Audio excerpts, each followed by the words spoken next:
ये मां युक्ता उपासते श्रद्धया पर्योपेतास्ते मे युक्त तमामतः ये त्वक्षरमनिर्देश्य मवक्त्यं पर्युपासते सर्वत्र गं चिन्त्यं च कूटस्थमचलं ध्रुवं संयमेन्द्रियग्रामं सर्वत्र समबुद्धयः ते प्राप्नुवन्ति मामेव सर्वभूतहिते रताः। बहुत बढ़िया उच्चारण। सिर्फ जो दूसरा श्लोक था उसमें मैया वैश्य नहीं है, वेश्य। मैया वेश्य। मैया वेश्य। हाँ जी, मई और आवेश्य से बना है ना। मई आवेश्य, मई मतलब मुझ में, आवेश्य मतलब स्थिर करके। बहुत बढ़िया। इसी के साथ हम अगली चर्चा की ओर बढ़ेंगे। सुरेंद्र वीर जी का बहुत बहुत धन्यवाद। राणा सर ने ज्वाइन कर लिया है, सर को प्रणाम।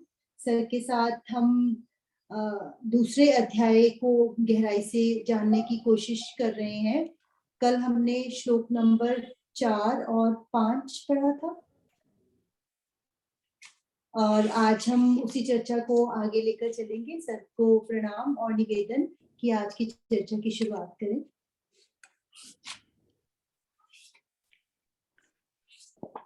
वसुदेव सुतं देवं कंस चाणूरमर्दनं देवकी परमानंदं कृष्णं वंदे जगद्गुरुं। सभी को बहुत बहुत प्रणाम।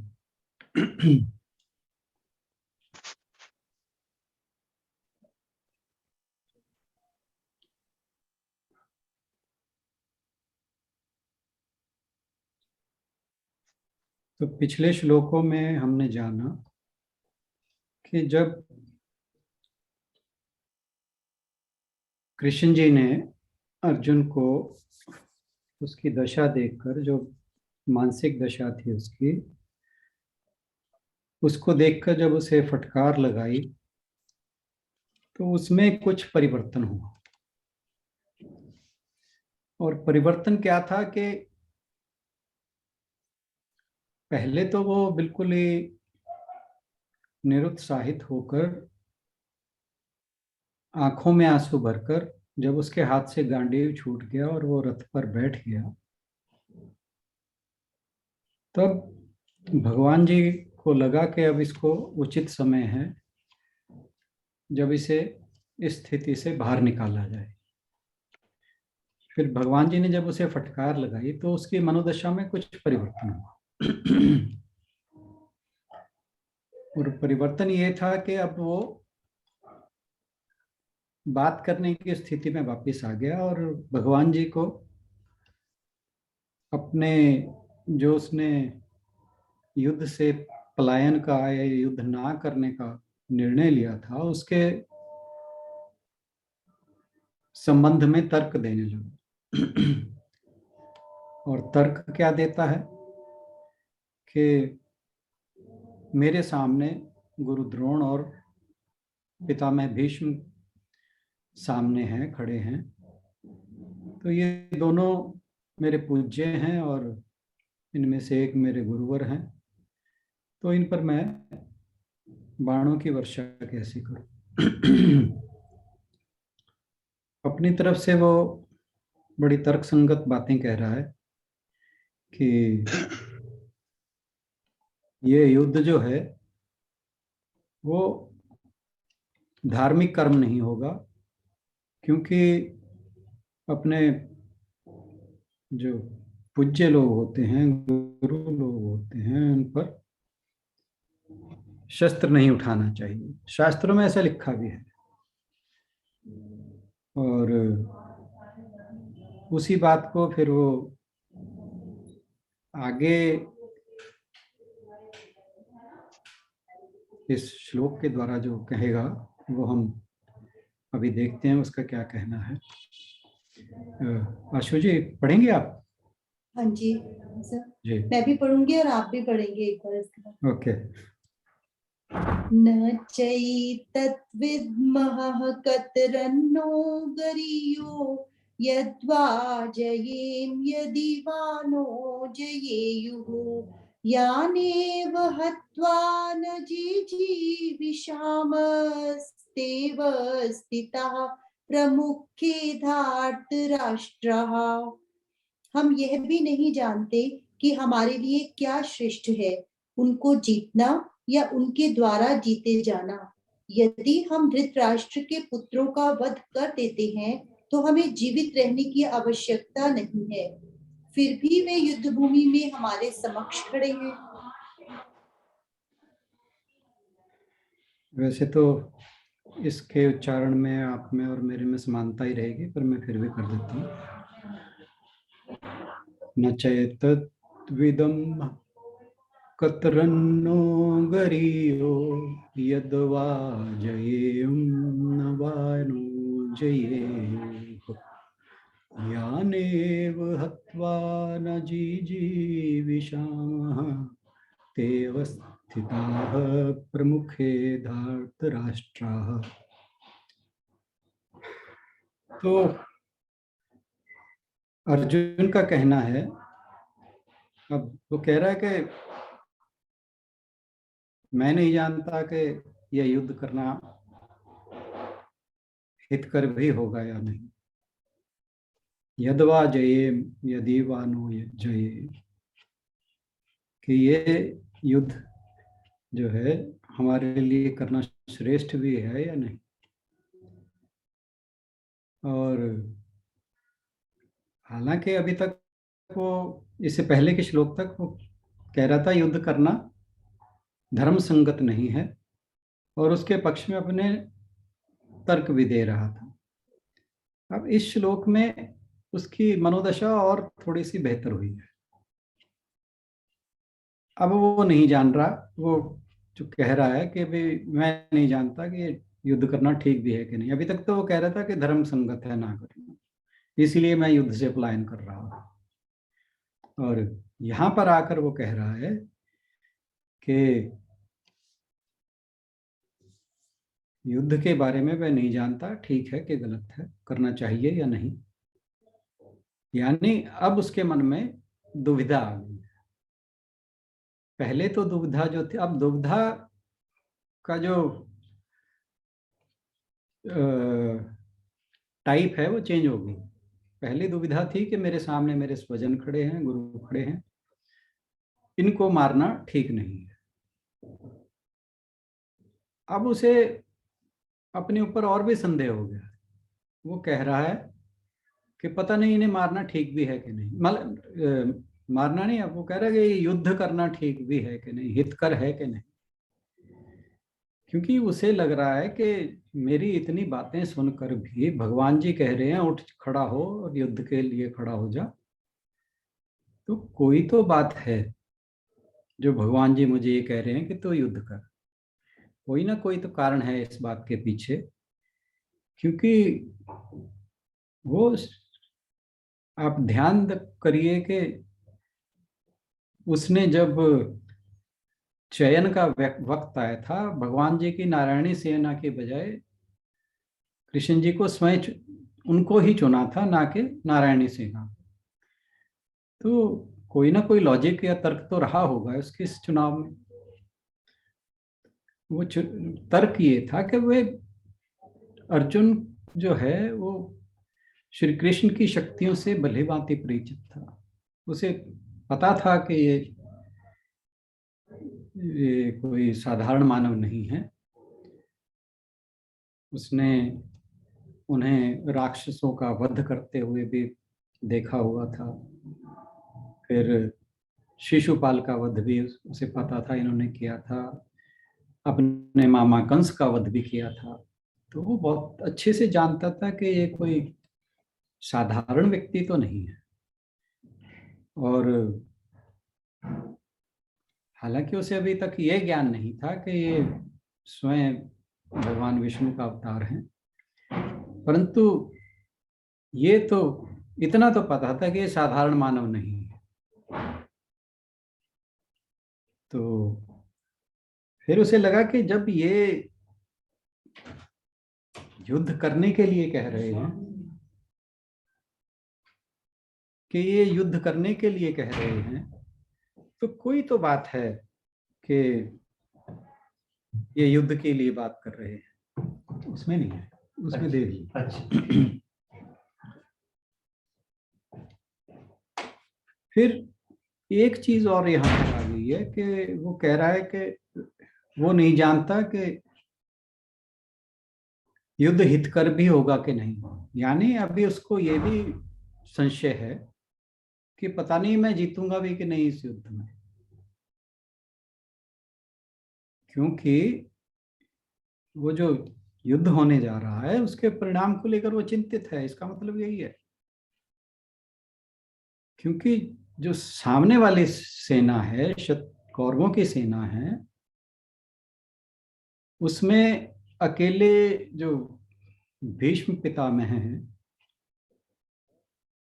उनमें अकेले में इतना सामर्थ्य है कि वे विश्व की किसी भी सेना को तहस नहस करने की शक्ति रखते हैं। मतलब कि भीष्म पितामह को किसी सेना की भी आवश्यकता नहीं है किसी सेना के साथ युद्ध करने के लिए। जब उनका अपने गुरु परशुराम के साथ युद्ध हुआ तो परशुराम जी उन्हें पराजित नहीं कर पाए थे। और कितने ही युद्धों में जब वो अंबा और अंबालिका को लेने गए थे, भरी सभा में से, स्वयंवर में से लेकर आए थे उन्हें, उस समय विश्व के सर्वश्रेष्ठ राजकुमार वहां उपस्थित थे। और जब वे अंबा और अंबालिका को लेकर चले तो सब सिर झुकाकर खड़े हो गए, बड़े से बड़े योद्धा भी। यानी उन अकेले भीष्म पितामह, उनमें इतना सामर्थ्य था कि वे विश्व की किसी भी सेना को अकेले ही तहस नहस करने की शक्ति रखते थे। तो कौरवों की सेना में भीष्म पितामह थे, दूसरी ओर गुरु द्रोण थे, जिन्होंने पांचों पांडवों और 100 के 100 कौरवों को युद्ध कला का कौशल सिखाया था। और वो भी इसलिए कि जो भीष्म पितामह थे, उनको युद्ध कौशल सिखाने के लिए कौरव राजकुमारों को भीष्म पितामह ने स्वयं गुरु द्रोण का चुनाव किया था कि उन्हीं के गुरुकुल में कौरवों और पांडवों दोनों जो भाइयों का समूह था, उनको गुरु द्रोण के गुरुकुल में शिक्षा लेने के लिए भेजा था। तो कुछ तो बात रही होगी जो भीष्म पितामह ने द्रोण का चुनाव किया, गुरु द्रोण का। तो और इसके साथ साथ उस सेना में कर्ण जैसा योद्धा भी था, जो कवच कुंडलों के साथ पैदा हुआ था। फिर दुर्योधन भी महाबलशाली व्यक्ति था। तो यानी उस सेना में भी एक से एक बढ़कर योद्धा थे। हालांकि पांडवों की सेना में भी कोई कम नहीं था, पर फिर चक्रधारी श्री कृष्ण उनके साथ थे। परंतु अब अर्जुन का मन आशंकित हो चला था। समस्या ये थी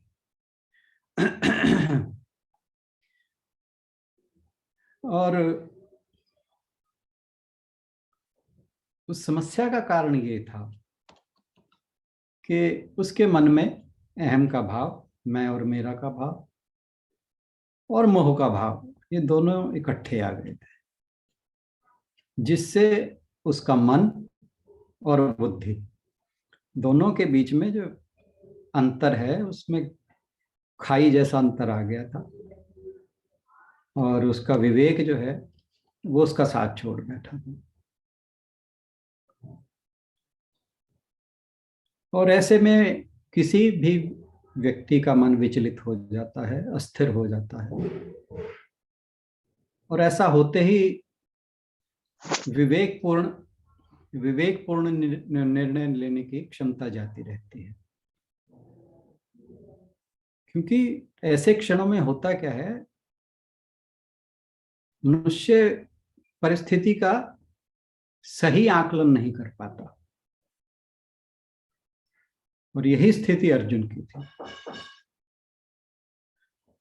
फिर दूसरी बात जो उसके मन में आ रही थी कि जो विपक्षी सेना है उसके अंदर उसके सारे स्वजन हैं, यानी परिवार के सदस्य हैं,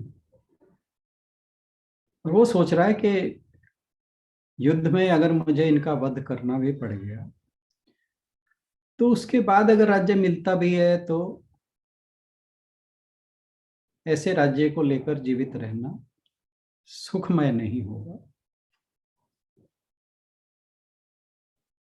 परंतु वो ये नहीं सोच रहा कि जिन स्वजनों के विषय में वो सोच रहा है वो सब उसकी विपक्षी सेना में थे और युद्ध के लिए तैयार खड़े थे, और उनमें से किसी को भी अगर अर्जुन या पांडवों का वध करने का उनके सामने कोई मौका आता है, कोई क्षण आता है, तो वे बिल्कुल भी नहीं हिचकिचाने वाले थे। तो मनस्थिति वही थी कि उसके मन में मोह और अहम, अहम यानी मैं हमेशा जो बात कहता हूँ यहाँ पे, अहम का मतलब मैं और मेरा, आई मी एंड माइन, यह भाव आ गया था। और वह भूल बैठा कि यह युद्ध जो है यह एक धर्म युद्ध है, यह युद्ध धर्म की स्थापना के लिए होने जा रहा है, यह कोई उसके व्यक्तिगत हितों के लिए नहीं युद्ध हो रहा। और इस युद्ध में वो धर्म के पक्ष में खड़ा है, और जिन स्वजनों की, गुरुजनों की और मान्यों की वो बात कर रहा है वे सारे अधर्म के पक्ष में खड़े हैं। और क्षत्रिय का धर्म होता है कि उसका धर्म की रक्षा करनी होती है, क्योंकि जब तक व्यक्ति के साथ धर्म है तब तक उसके मार्ग में कोई बाधा आ नहीं सकती, और आएगी तो वो अंततः जाएगी, क्योंकि धर्म की विजय निश्चित है। इसलिए जो धर्म का साथ देता है उसे अंततः विजय ही मिलती है। एक छोटी सी कहानी सुना देता हूँ। एक गांव में श्रीधर नाम का व्यक्ति था, बहुत ही दुर्बल, कमजोर, उसे कोई भी डांट देता था, डरा देता था, धमका देता था। इस बात से वो बड़ा परेशान रहता था। एक दिन उस गांव में महात्मा आए और वह अपनी समस्या लेकर महात्मा जी के पास पहुंचा और उनसे बताया कि ऐसे ऐसे मेरे साथ मेरी फिजिकल वीकनेस को लेकर, शारीरिक दुर्बलता को लेकर मेरे साथ ऐसा व्यवहार होता है, तो आप मुझे कोई ऐसा व्यक्ति या साथी बताइए जिससे मुझ में शक्ति का संचार हो। तो महात्मा जी कुछ ज्ञानी व्यक्ति थे, उन्होंने कहा तुम ऐसा करो, पूर्व दिशा की ओर जाओ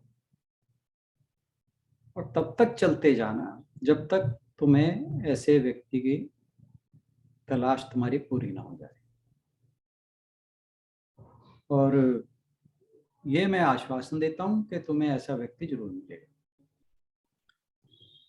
और वो व्यक्ति तुम्हारा तब तक साथ नहीं छोड़ेगा जब तक तुम उसका साथ नहीं छोड़ोगे। वो श्रीधर उन महात्मा जी को प्रणाम करके पूर्व दिशा की ओर चल पड़ा। तो काफी दूर जाकर देखा उसने कि एक सैनिक घोड़े को काबू कर रहा है। और घोड़ा जो था वो जंगली घोड़ा था। उसे लगा कि ये बड़ा शक्तिशाली व्यक्ति है, महात्मा जी ने शायद इसी के बारे में कहा। तो जैसे ही वो उसके पास जाने को, मित्रता का हाथ बढ़ाने के लिए उसके पास जाने को उत्सुक हुआ, तभी क्या देखता है कि वहां पर सेनापति आ जाता है। और वो सैनिक उस घोड़े को, उन्हें प्रणाम किया उसने सेनापति को, और वो घोड़ा उन्हें सौंप दिया। तो श्रीधर को लगा कि नहीं, सैनिक से सेनापति ज्यादा शक्तिशाली है, तभी इसने अपना घोड़ा सेनापति को दे दिया। फिर वो सेनापति की ओर दौड़ा। तो सेनापति घोड़ा लेकर चलने ही लगा था कि तभी वहां राजा पहुंच गया। सेनापति ने राजा को प्रणाम किया और घोड़ा उन्हें दे दिया। श्रीधर ने सोचा कि नहीं, ये उनसे भी ज्यादा शक्तिशाली है। उन्होंने कहा मुझे मित्रता तो फिर ऐसे ही व्यक्ति से करनी चाहिए। वो राजा के पीछे पीछे चल दिया। तो राजा घोड़े को लेकर एक जंगल की ओर भागा। तो पीछे पीछे वो भी चल दिया। इतने में अंधेरा हो चला, और जब जंगल में पहुंचे तो वो राजा उसकी आंख से, दृष्टि से ओझल हो गया। भागते भागते उसका गला सूख रहा था, साथ में एक नदी बह रही थी। वो वहां रुका, पानी पिया। तो जब पानी पी के वो नदी से बाहर गया तो देखा एक पेड़ के नीचे एक, वहां से राम राम की ध्वनि सुनाई दे रही थी। तो देखा जाकर तो एक व्यक्ति वहां पेड़ के नीचे सो रहा था, और उसके मुंह से राम राम निकल रहा था, सोते सोते। तभी वहां पर उसने देखा कि एक काला नाग आया और उसको डसने ही वाला था। यानी जो व्यक्ति सो रहा था और राम राम बोल रहा था, वो काला नाग उस व्यक्ति के चारों ओर चक्कर लगाने लगा। वहां श्रीधर खड़ा उसे देखता रहा। तभी क्या होता है कि जोर से हवा चलती है, उस पेड़ से एक डाली टूटकर सांप के ऊपर गिरती है। सांप उस डाली के गिरने से भाग जाता है, और वो जो व्यक्ति था वो राम राम कहता हुआ उठ खड़ा हुआ। डाली उसको भी लगी और वहां से चला गया। तो ऐसा लगा उस व्यक्ति को, श्रीधर को, कि कोई अदृश्य शक्ति उसकी रक्षा कर रही थी, जिसके कारण उस व्यक्ति को सांप नहीं डस पाया, जो राम राम की ध्वनि जिसके मुंह से निकल रही थी। तो जब वो व्यक्ति वहां से चला गया, रात बहुत हो चुकी थी। श्रीधर वापस अपने घर को आ गया और सुबह महात्मा जी को जाकर उसने सारी बात सुना दी, और कहने लगा कि महात्मा जी, वहां कोई भी नहीं था। फिर क्या हुआ कि वो व्यक्ति को सांप नहीं काट पाया, और उस व्यक्ति को सांप के काटने से किसने बचाया? तो महात्मा जी बोले कि उसका एक सच्चा साथी था वहां पर, जो उसकी रक्षा कर रहा था। वो दिखाई तो नहीं दे रहा था, परंतु हर पल उसके साथ था, और उस साथी का नाम है धर्म। तो उसने कहा है, बच्चे, धर्म से बड़ा कोई साथी नहीं, और सच्चा कोई साथी नहीं। धर्म से बढ़कर कोई भी सच्चा साथी नहीं। केवल एक धर्म ही है जो सोने के साथ बाद भी तुम्हारी रक्षा करता है। जागते हुए तो करता ही है, सोने पर भी तुम्हारी रक्षा करता है। तुम्हारा साथ देता है। और कहा कि समय आने पर जो घने से घना मित्र भी है वो भी एक ऐसा समय आ सकता है जब तुम्हारा साथ छोड़ दे, परंतु धर्म तुम्हारा कभी साथ नहीं छोड़ेगा। हो सकता है कि किसी वक्त तुम्हारी परछाई भी तुम्हारा साथ छोड़ दे, तब भी धर्म नहीं छोड़ेगा तुम्हारा साथ, जब तक कि तुम उसका साथ ना छोड़ो। तो भगवान जी ने पांडवों का साथ भी इसीलिए लिया था कि वो धर्म के पक्ष में युद्ध कर रहे थे। ऐसा नहीं कि वे उसकी बुआ के पुत्र थे इसलिए श्री कृष्ण उनके पक्ष में युद्ध कर रहे थे। क्योंकि आप अगर जानते हो और जानते ही होंगे कि शिशुपाल भी श्री कृष्ण की दूसरी बुआ का पुत्र था, परंतु क्योंकि वो अधर्मी था, प्रभु श्री कृष्ण ने उसका वध करने में देर नहीं लगाई। जहां उसको एक लिमिट दे रखी थी 100 गालियों की, जहां वो 100वीं गाली उसने बकी और भगवान श्री कृष्ण ने उसका वध कर दिया। फिर अपने मामा कंस को मारा। तो अपने परिवारजनों के भाई ये मेरे परिवार के व्यक्ति हैं, मेरी बुआ के लड़के हैं पांडव, इसलिए उन्होंने साथ नहीं दिया। उन्होंने केवल इसलिए पांडवों का साथ दिया कि वे धर्म के पक्ष में थे, धर्म उनके पक्ष में था, वे धर्म के पक्ष में थे। तो अब भगवान जी जब आगे के श्लोकों में अर्जुन को गीता रूपी ज्ञान के द्वारा जगाएंगे, तो जो उसके मन में धुंध छाई है अहम भाव की और मोह की, वो छंट जाएगी और वो भी युद्ध के लिए गांडी उठाकर खड़ा होगा। इसके साथ ही श्लोक समाप्त होता है। अगर आप कहें तो अगला श्लोक ले लेंगे, नहीं तो यहीं नहीं सर, टाइम तो है 20 हुए आज तो। जी प्रणाम सर, अगर आप अगला श्लोक लेना चाहते हैं तो मेरा एक डाउट था, प्लीज क्लियर कर दीजिए इस जी श्लोक जी से रिलेटेड। अभी धर्म हाँ। की तो चर्चा हो रही थी कि जिसके साथ धर्म होता है वो विजेता ही है एक तरह से हमेशा। तो धर्म की परिभाषा जो है वो मुझे लगता है कि बदलती है अलग अलग सिचुएशंस में, इंस्टेंसेस में। आप एक बार प्लीज क्लियर कर दो धर्म मतलब एक्चुअली है क्या, क्योंकि पत्नी धर्म होता है, पुत्र धर्म होता है, वो कर्तव्य से रिलेटेड है। धर्म है क्या बेसिकली? हमारे शास्त्र एक शब्द कहते हैं उसके लिए, वो है राइटियसनेस। बस जिसे ये समझ आ गया, एक्चुअली क्या है कि हम धर्म को रिलीजन की तरह देखते हैं, जबकि रिलीजन उसका बहुत ही सीमित सा दृष्टिकोण है, वो व्यापक परिभाषा नहीं है।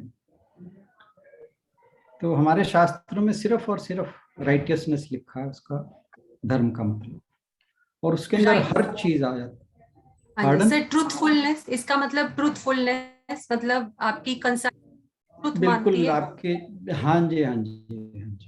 तो और सर कई लोग इसे कर्तव्यों से भी जोड़कर देखते हैं, मतलब नॉर्मल ह्यूमन बीइंग हम जैसे तो कर्तव्यों से ही जोड़कर देखते हैं कि आपका एज अ वाइफ क्या कर्तव्य है, आपका एज अ डॉटर, आपका एज अ सन क्या कर्तव्य है, भी आपका धर्म है। तो क्या वो सही है? फिर आपको अभी 18 अध्याय और पढ़ने की आवश्यकता है। जी मुझे लगता है तभी मतलब कई बार ऐसे लगता है कि मतलब बहुत सारी चीजें समझ आ गई हैं, लेकिन फिर कोई पॉइंट ऐसा आता है जहां लगता है कि ऑल ओवर अगेन शुरू करना पड़ेगा। नहीं नहीं, वैसे तो इस दूसरे चैप्टर में बहुत चीजें क्लियर हो जाएंगी आपको। जी सर। क्योंकि बात वही है कि गीता हमारे हर प्रश्न का जवाब देती है। जी जो भी मन में प्रश्न उठते हैं ना, तो अगर कोई प्रश्न कहीं पर भी अनुत्तरित रह जाता है तो कोशिश तो ये करनी चाहिए कि आप तुरंत समझते चले जाओ।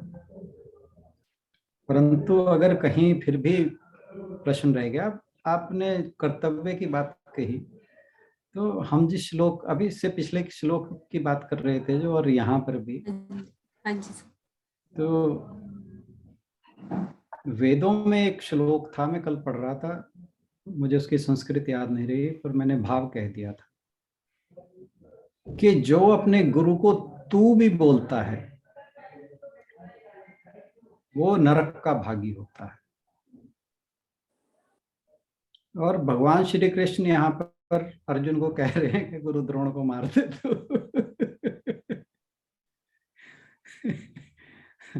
तो ये हम जैसे जैसे ये श्लोक पढ़ रहे हैं, हमें समझना होगा कि भगवान श्री कृष्ण क्या कह रहे हैं, और जो हमारे जो सामान्य बुद्धि है, जी सर। वो जो वाकई धर्म है या राइटियसनेस है, वो बहुत आगे की चीज है।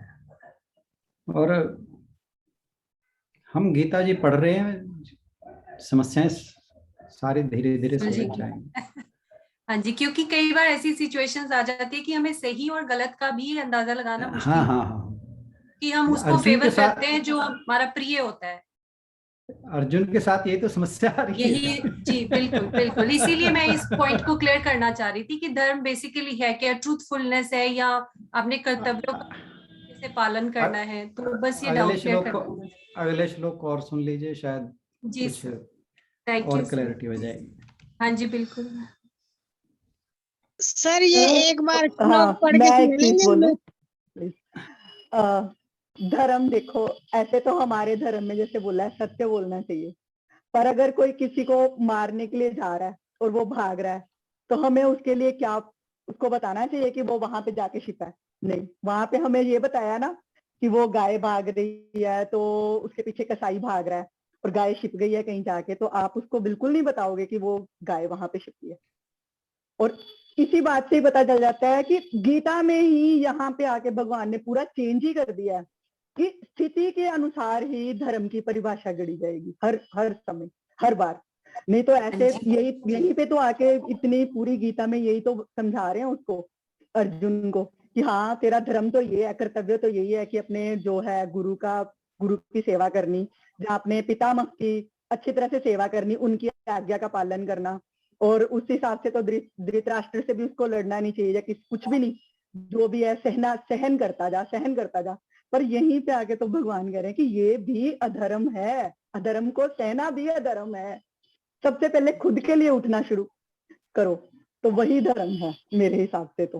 और जैसे जैसे गीता में यही है, हमें धर्म की परिभाषा ही समझाई गई है सारी कि हाँ ऐसी सिचुएशन है उस हिसाब से धर्म जो है चेंज होता है, हर चीज चेंज होती है।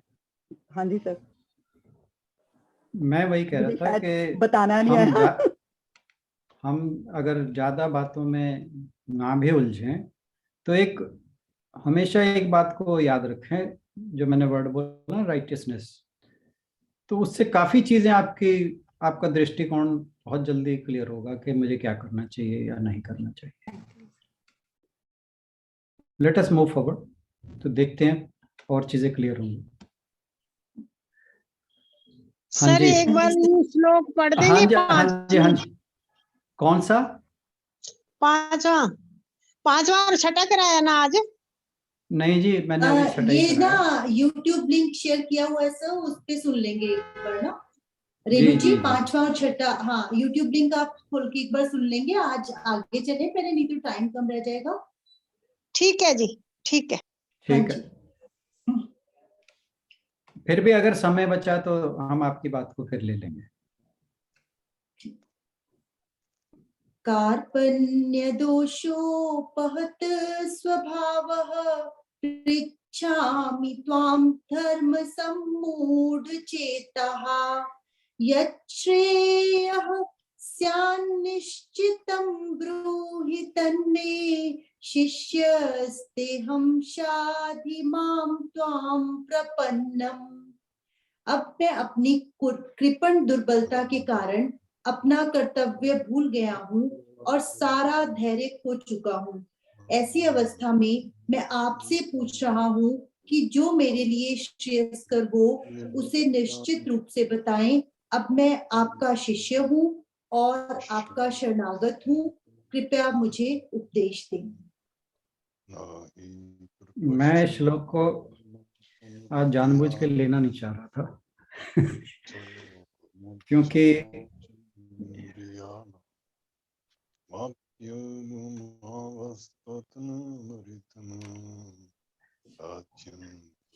अशोक जी की धुनी लग गई है।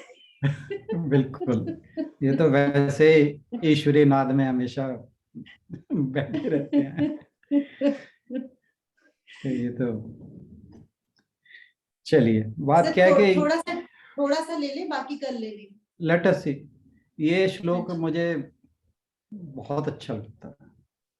सर, जब मैंने डॉक्टर के सर के साथ स्टार्ट किया था ना, तो पहला उन्होंने कहा था कि मेरे पास इतना टाइम नहीं है कि मैं सारी गीता अब दोबारा से पढ़ सकूं। ये उनके खुद के शब्द थे। तो कहते कि मुझे ना उसमें से बेस्ट सब में से जो मेन है वो चुन के निकाल के लेके आओ। तो जब मैंने उनके साथ शुरू किया था बुधवार को, तो सबसे पहले मैंने उनके सामने ये वाला श्लोक पढ़ा था और मेरे को उन्हीं की याद आ रही थी अभी ये पढ़ते हुए। बहुत बढ़िया तो श्लोक।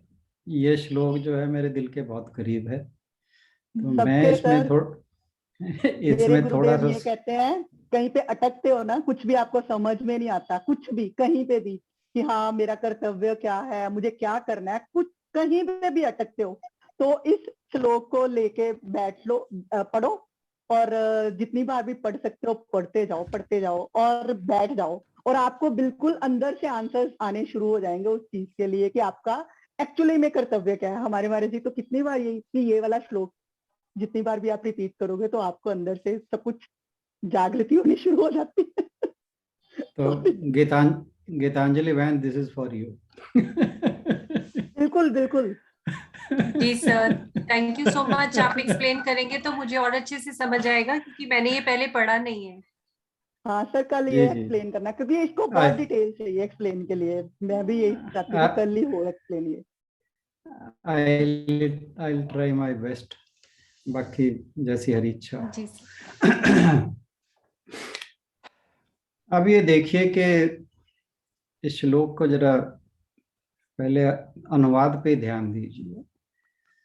कार्पण्य वर्ड जो है, कार्पण्य दोषोपहत स्वभाव, कि मैं कार्पण्य दोष, कार्पण्य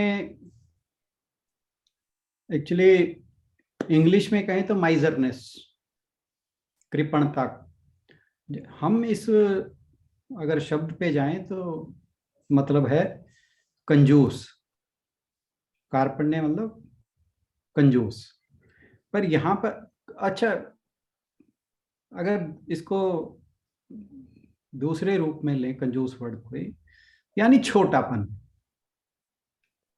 तो बहुत सी कमेंट्रीज मैंने पढ़ी, इसमें कहीं पर इसको कायरता वर्ड लिखा गया है, कहीं पर के तुच्छ स्वभाव वाला लिखा हुआ है, कहीं पर कृपण स्वभाव वाला लिखा हुआ है।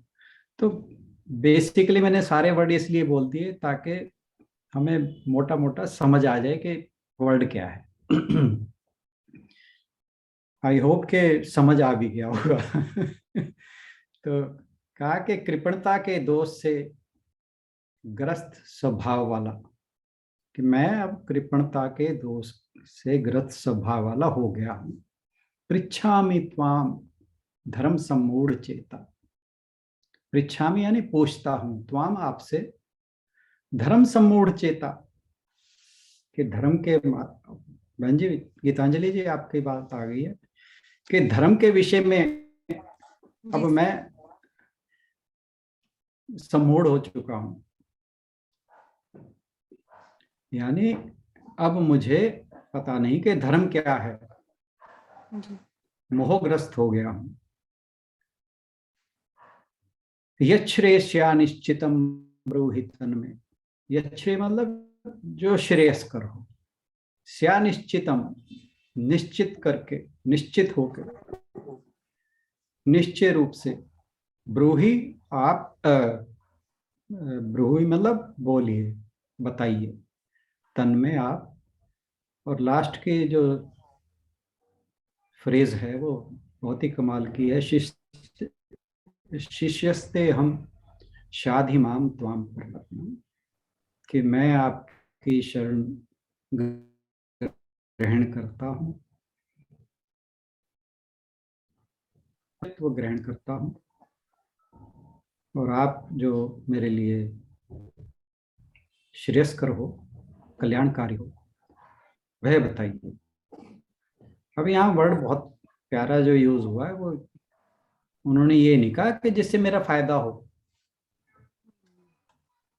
बल्कि वो कल्याण बताओ जो मेरे कल्याण के लिए हो। तो आप वो बात मुझे बताइए और मैं आपके शरणागत हो गया।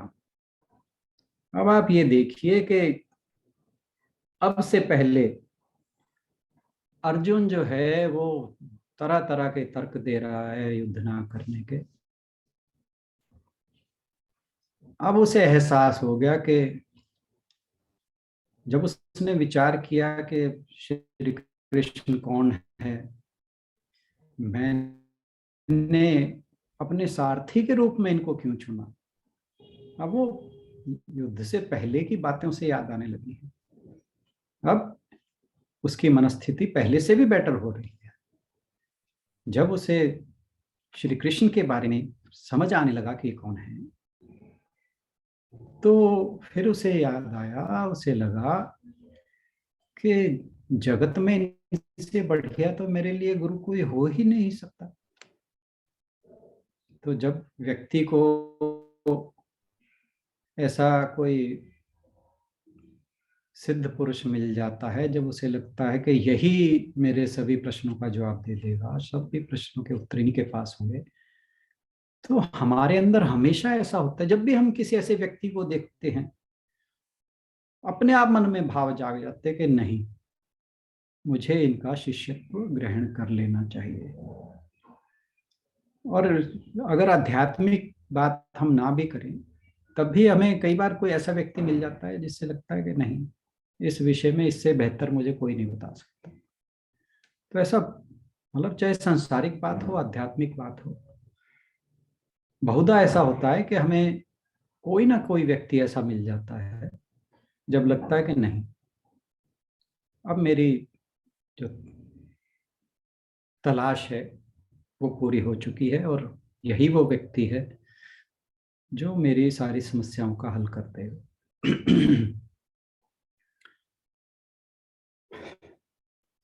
अब उसने कहा कि धर्म सम्मूढ़ चेता, यानी कि उसने कह दिया कि मैं अब जो मेरी मानसिक स्थिति है उसके अंदर मैं धर्म संगत निर्णय लेने की स्थिति में नहीं हूं। यानी उसे पता लग गया है कि मैं जो भी अभी तक कहता आया हूं, जो भी कुछ कहा है मैंने, वो सब निश्चित है कि वो गड़बड़ कहा है। तो उसे लग रहा है कि मैंने जो कहा है अब तक युद्ध के ना करने के विषय में, उसमें कुछ ना कुछ तो गड़बड़ है, क्योंकि भगवान जी ने जब कहा कि तो खड़ा हो जाओ और युद्ध कर, तो कुछ तो बात है। और उसे ये भी लगा, जहां ये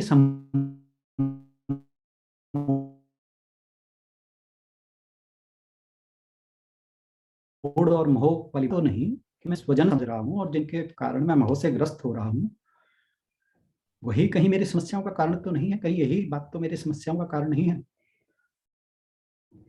क्योंकि उसे दूसरी तरफ ये भी दिख रहा है कि युद्ध के रूप में उसका कर्तव्य उसकी वेट कर रहा है, और वह मोह के कारण ही अपना कर्तव्य नहीं निभा पा रहा, क्योंकि वो क्षत्रिय था, उसने सैकड़ों युद्ध लड़े थे, और भगवान ने उसे कह दिया कि ये तेरे हृदय की दुर्बलता है, तो अब उसके मन में पूरी तरह हलचल मच चुकी है और अब वो अपने कल्याण का मार्ग पूछ रहा है भगवान से कि जो भी मेरे लिए कल्याणकारी हो निश्चित रूप से आप कहिए। यानी अब उसके मन से अहम का भाव खत्म हो गया, जो अहंकार जिसे हम कहते हैं ना, ईगो अब उसकी खत्म हो गई है और अपने आपको उसने प्रभु के प्रति समर्पित कर दिया है, आत्मसमर्पण कर दिया है और कहा कि मैं आपका शिष्य हूं और आपके शरणागत हूं और मुझ शरणागत को आप ही शिक्षित कीजिए।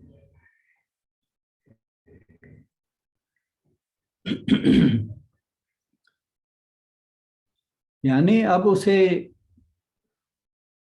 जब वो प्रभु श्री कृष्ण की शरण मांग रहा है तो अब वो प्रभु से उपदेश पाने के लिए, शिक्षा पाने के लिए पात्र बन गया है, उनसे ग्रहण करने की उसमें पात्रता आ गई है।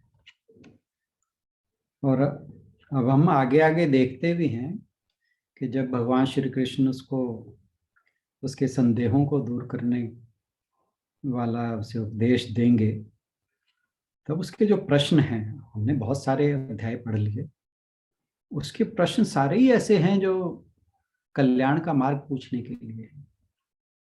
चाहे वो 18वें अध्याय तक कोई भी प्रश्न हो, वो सारे के सारे प्रश्न ऐसे हैं जो सिर्फ और सिर्फ कल्याण के दृष्टिकोण से उसने पूछे हैं और कहीं भी ये नहीं कहा कि भी आप मुझे ऐसा कुछ बताइए जिससे मैं युद्ध में जीत जाऊं या कुछ ऐसी बात। कोई भी प्रश्न ऐसा नहीं है जो उसके स्वार्थ को झलकाए। सारे के सारे प्रश्न उसके कल्याण के मार्ग के लिए है।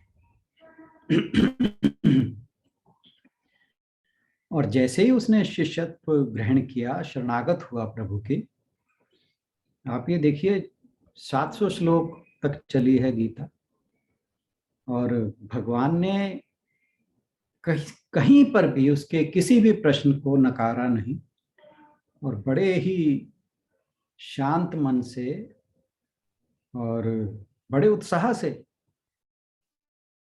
एक एक प्रश्न का जवाब दिया, एक एक उत्तर दिया। क्योंकि जब कोई व्यक्ति भगवान की या अपने गुरु के प्रति समर्पित हो जाता है, उनके शरणागत हो जाता है, तो ये गुरु का दायित्व है कि वो अपने शिष्य के कल्याण का मार्ग प्रशस्त करे।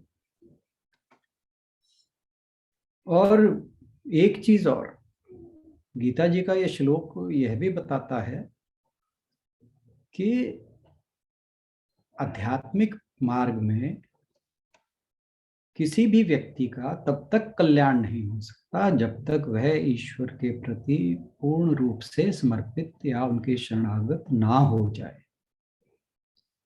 ये बहुत बड़ा संदेश है इस श्लोक का कि हमें भगवान के प्रति पूर्ण रूप से समर्पित होकर ही कुछ मिलने वाला है। जिस ध्येय की, जिस लक्ष्य की प्राप्ति के लिए हम इस मार्ग को चुनते हैं,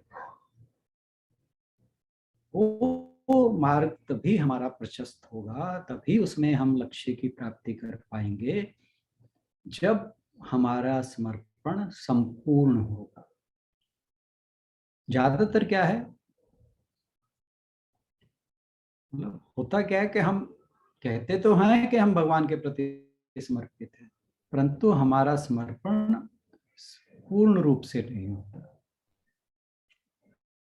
बातों बातों में कह देते हैं कि हम तो ये भगवान के प्रति समर्पित हैं, परंतु जैसे ही परिस्थितियां, सांसारिक परिस्थितियां बदलती हैं, हम भगवान को बहुत जल्दी भूल जाते हैं और तुरंत हमारे अंदर अहम का भाव आ जाता है। मैंने ये किया, मैंने वो किया, मैंने ये करना है, उसका मैंने ये कराया, उसका मैंने ये किया। तो जहाँ मैं और अब जब तक अर्जुन के मन में मैं और मेरा था, तब तक भगवान बिल्कुल चुप रहे, कुछ नहीं बोला। अब जहां उसने समर्पण अपना कर दिया, और भगवान जी अब धीरे धीरे उसके सारे संशय दूर कर देंगे।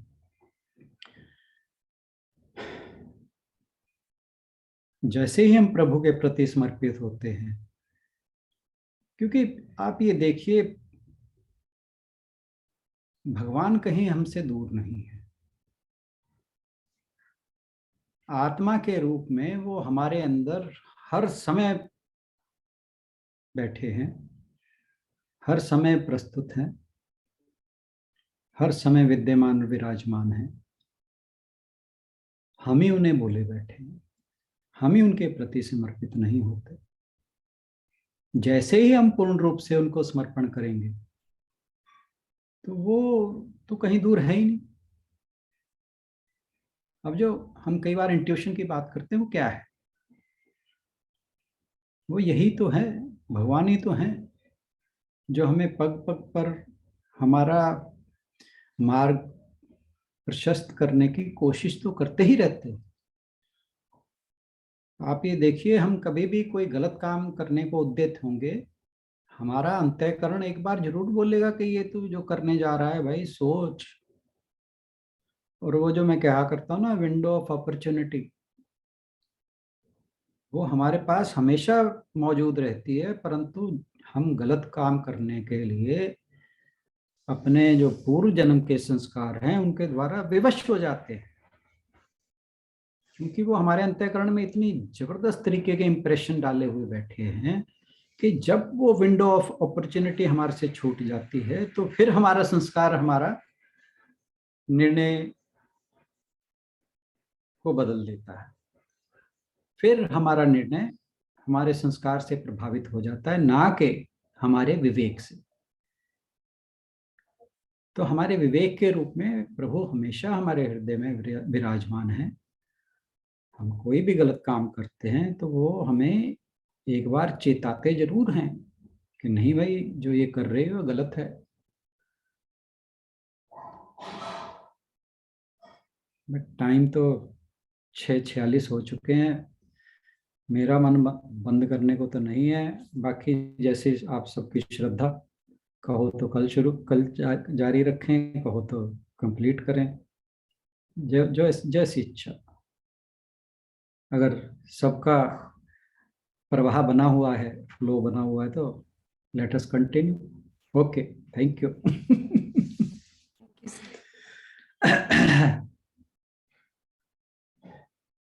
तो भगवान जी सहाय तो तभी बनते हैं जब हम समर्पित हो जाते हैं। आप ये देखिए कि जब मीरा ने प्रभु श्री कृष्ण के प्रति समर्पण किया, तो उन्होंने उसको जो जहर का प्याला था उसे भी अमृत बना दिया। वो समर्पण की ही शक्ति थी। द्रौपदी को ही देख लीजिए, हम महाभारत में पढ़ा है, जब तक वो अपने पतियों वर्ड कहना ठीक नहीं, पांडवों को पुकारती रही, फिर धृतराष्ट्र को पुकारा, फिर सभी गुरुजनों को पुकारा, फिर भीष्म पितामह को पुकारा, तब तक उसकी रक्षा करने कोई नहीं आया। जैसे ही उसने भगवान श्री कृष्ण के प्रति समर्पण किया, तो भगवान उसकी लाज बचाने के लिए स्वयं आ गए। क्यों? कि उसने अपना समर्पण प्रभु को कर दिया था। और हनुमान जी का देखो, हनुमान जी ने श्री राम के प्रति समर्पण किया, तो उन्हें इतनी शक्ति प्राप्त हो गई कि समुद्र लांघ लिया, जाकर सीता जी को ढूंढ लाए। तो समर्पण से ही कोई भी बड़ी से बड़ी उपलब्धि प्राप्त की जा सकती है।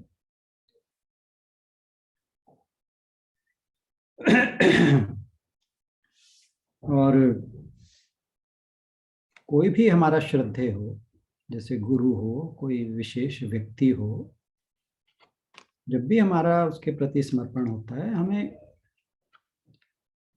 शांति का, सुख का आभास जरूर होता है। और यही समर्पण अगर प्रभु के प्रति हो फिर तो वारे न्यारे ही हो जाते हैं। सुख भी मिलता है, शांति भी मिलती है, मोक्ष भी मिलता है, हर चीज मिलती है।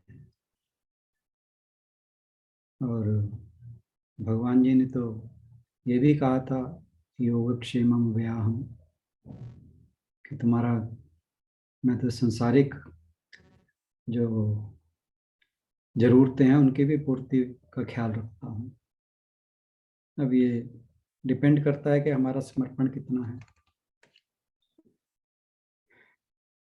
परंतु जो समर्पित नहीं होते और अहम का भाव रहता है, फिर वो व्यक्ति सांसारिक समस्याओं में उलझा ही रहता है, इधर उधर भटकता रहता है। और बस इसी तरह ही भटकते भटकते एक दिन जब समय आता है तो संसार को त्याग कर चल पड़ता है, फिर जन्म मरण का चक्कर शुरू हो जाता है। तो और ऐसा ही कुछ पशु के साथ भी होता है। तो पशु और मनुष्य की योनि में यही फर्क है कि भगवान ने मनुष्य को मोक्ष प्राप्ति के लिए उपकरण उपलब्ध कराए हैं कि भाई तू मोक्ष की प्राप्ति कर। अब ये हम पर है कि हम किसको चुनते हैं। एक कहानी फिर सुना देता हूँ। एक बार राजा जनक को किसी ने कहा कि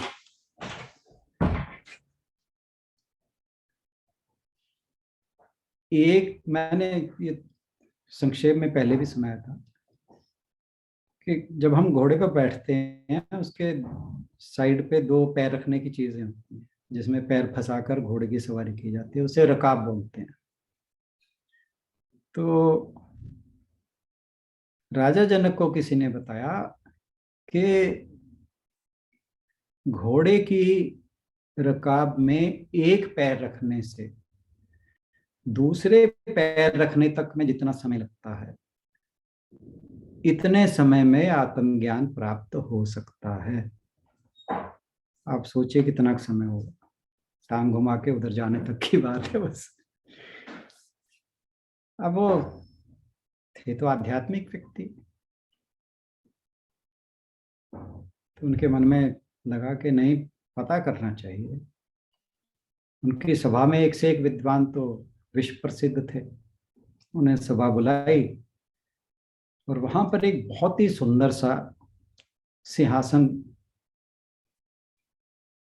बिछा दिया। कहते भाई, जो घोड़े की रकाब पर एक पैर रखने से दूसरे पैर रखने तक की अवधि के अंदर मुझे आत्मज्ञान प्राप्त करा देगा, वो वहां जाकर बैठ जाए, मैं उसे अपना गुरु मान लूंगा, अपना राज्य भी दे दूंगा। और इतनी बात बोली थी कि सभा में सन्नाटा छा गया। और जब सारे विद्वान मुंह नीचे करके बैठ गए तो उन्हें बड़ा तकलीफ हुई। बड़ा उन्होंने आक्रोशित होकर कहा कि क्या मेरी इस विद्वानों की सभा में कोई भी ऐसा विद्वान नहीं जो उस आसन के उस सिंहासन पर जाकर बैठ सके।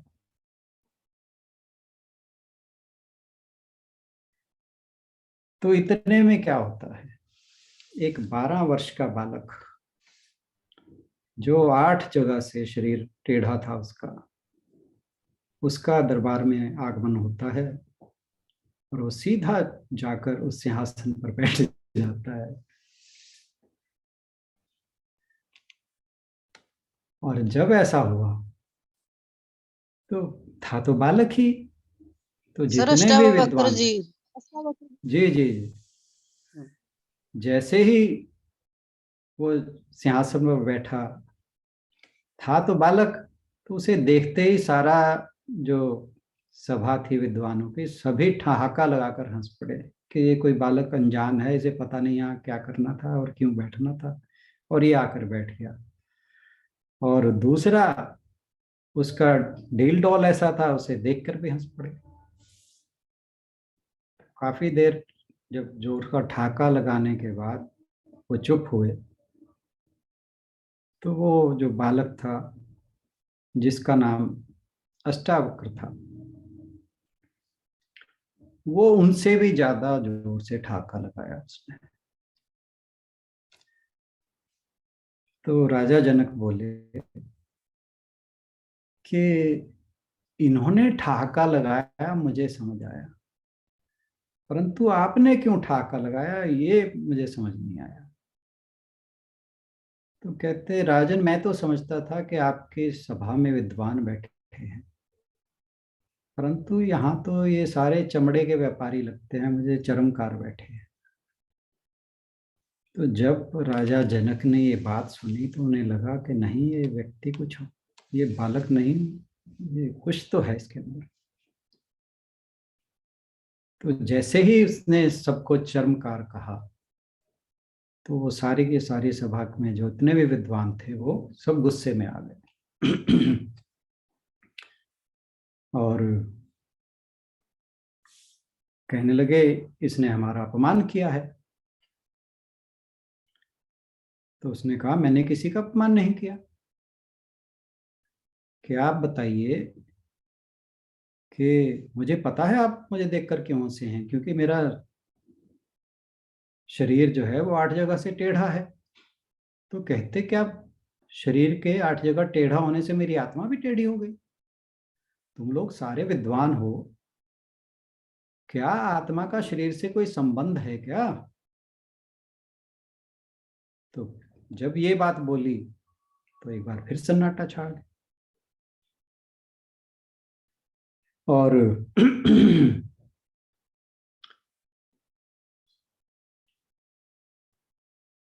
जैसे ही फिर सन्नाटा छाया तो फिर उन्होंने पूछा, राजा ने, कि आप बताइए कि घोड़े की रकाब में एक पैर रखने से दूसरे पैर रखने तक में क्या आप मुझे आत्मज्ञान करा सकते हैं? तो अष्टावक्र जी बोले, बोलो।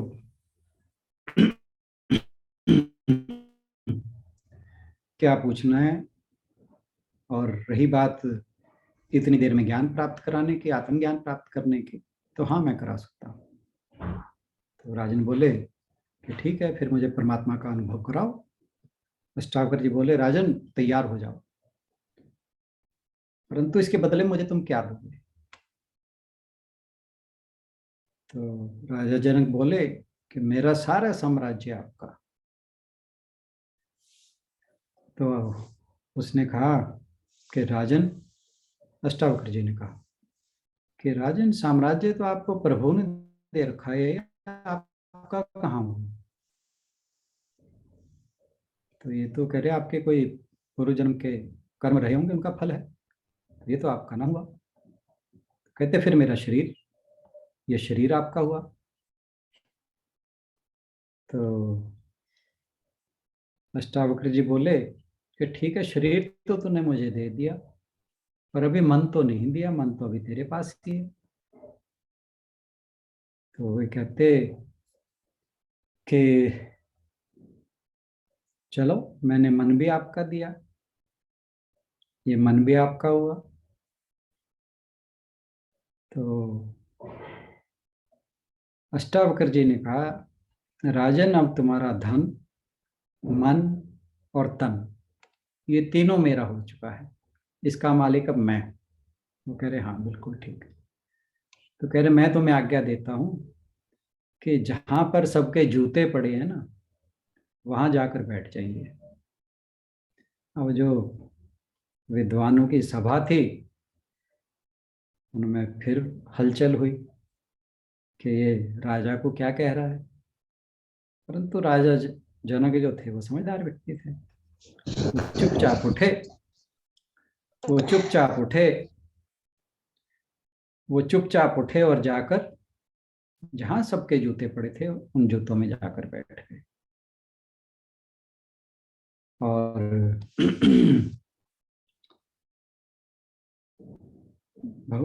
अष्टावक्र जी ने ऐसा इसलिए किया था, कोई उनका अनादर करने के लिए नहीं, बल्कि इसलिए कि उनके मन में अगर कोई भी अहम का भाव बचा है वो जाता रहे। और क्योंकि राजा जनक ने निसंकोच होकर वहां जाकर बैठ गए, तो वे समझ गए कि इनके मन से अहम का भाव भी जाता रहा है। और फिर अष्टावक्र जी ने कहा कि राजन, कह रहे तुम अभी तक सारी जो मैं कह रहा हूं वो तुमने कर लिया, परंतु तुम्हारा मन जो है अभी भी इधर उधर दौड़ रहा है। वो कह रहे नहीं, कह रहे नहीं, तुम्हारा मन जो है बार बार अपने राज्य में जा रहा है। तो राजा जनक बोले, हाँ प्रभु आप ठीक कह रहे हैं कि मेरा मन वहां चला जाता है, पर मैं फिर वापस आ जाता हूँ।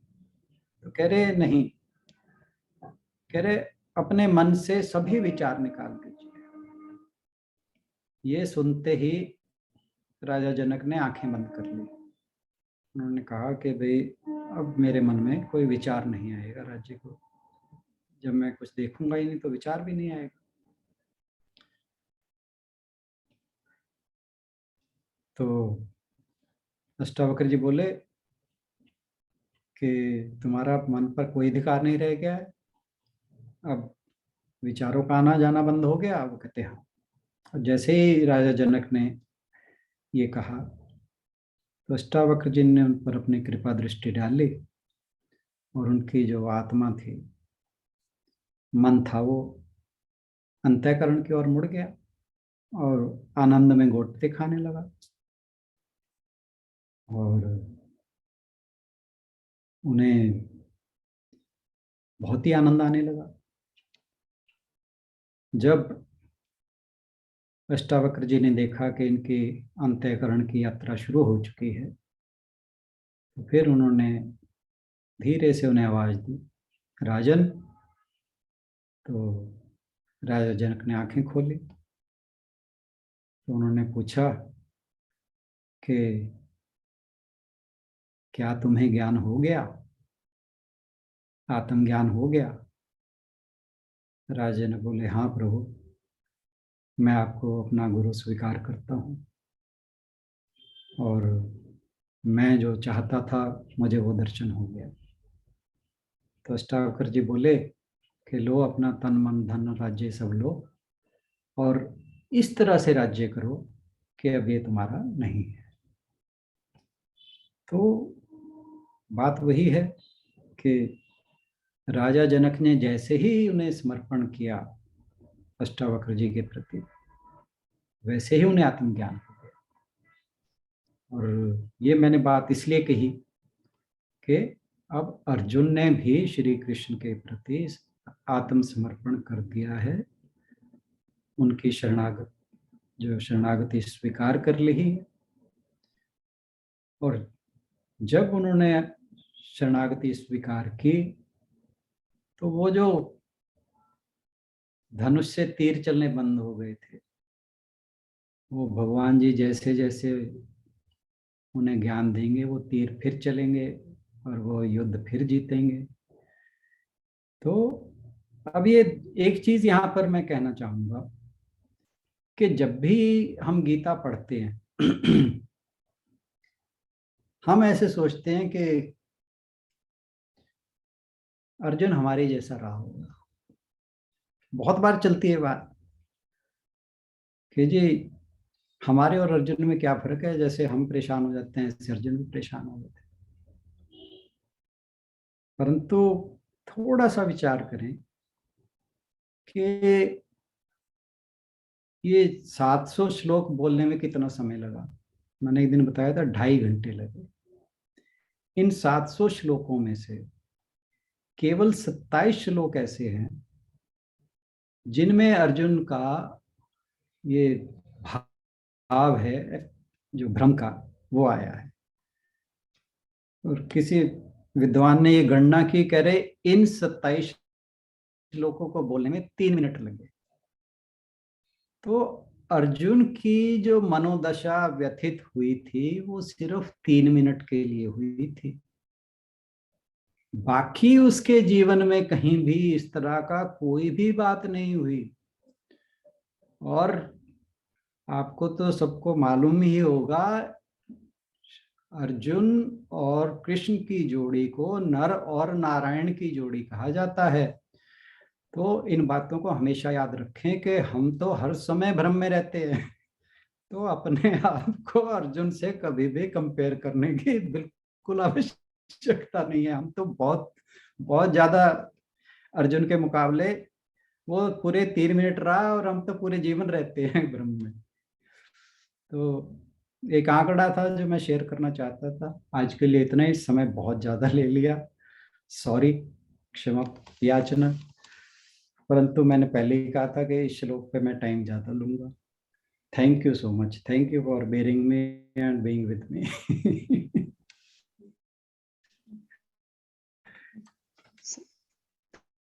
सर समर्पण श्लोक को 2 दिन सुनना बिल्कुल। चाहते थे रेणु जी, कल चर्चा को जारी रखेंगे। एक्चुअली बच्चे भी वेट कर रहे हैं, ओ तो सॉरी, ओ आज इस सॉरी, चर्चा ओ को सॉरी। यहीं पर विराम। नहीं नहीं सर, कोई बात नहीं सर, उनके उनके भी उसमें लिखा होगा ना, भाग्य में ये श्लोक सुनना। इम्पोर्टेंट श्लोक ये है चीज, और उन्हें इट बोला वाज, हुआ है मैंने बच्चों को। I totally forgot about it कि वो नहीं बच्चे नहीं, भी इट्स वेट ओके कर रहे सर, होते हैं। नहीं कोई बात नहीं सर। उन्होंने भी अच्छा है, उसको ग्रहण किया होगा, उस पे से किसी ना किसी बात को। बाकी लोगों से निवेदन कि अपना जो भी प्रश्न हो या विचार हो, वो कल हम इसी श्लोक को कंटिन्यू करेंगे, और इसी पे सर से और डिस्कशन जो भी बिल्कुल करना चाहें बिल्कुल, सब लोग मोस्ट इसी को वेलकम। लेकर आगे बढ़ेंगे। सर से निवेदन की समापन की ओर बढ़ें। ओम पूर्णमदः पूर्णमिदं पूर्णात् पूर्णमुदच्यते पूर्णस्य पूर्णमादाय पूर्णमेवावशिष्यते। ओम शांति शांति शांति। हरि ओम। एक ही बहुत लगेगा। सार्थक रही आपकी चर्चा। सभी का धन्यवाद। कल मिलते हैं अगली चर्चा के साथ। थैंक यू सभी सो को मच। बहुत बहुत एक प्रणाम। बार थैंक यू एक सो बार जल्दी मच। से ठहाका लगा दें, और उसके बाद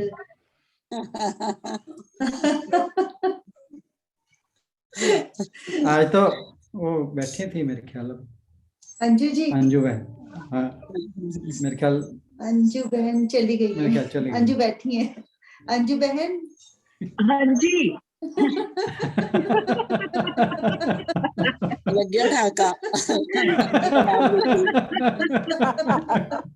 अंजू नाम ही बोल, काफी है। चलो नाम अब ही सुनाती हूँ फिर।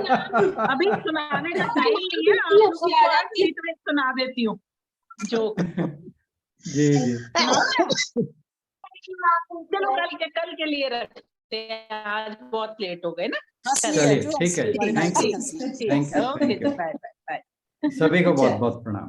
Okay, thank you so much. जय श्री कृष्णा जी सबको। जय श्री प्रणाम कृष्ण। सर, प्रणाम।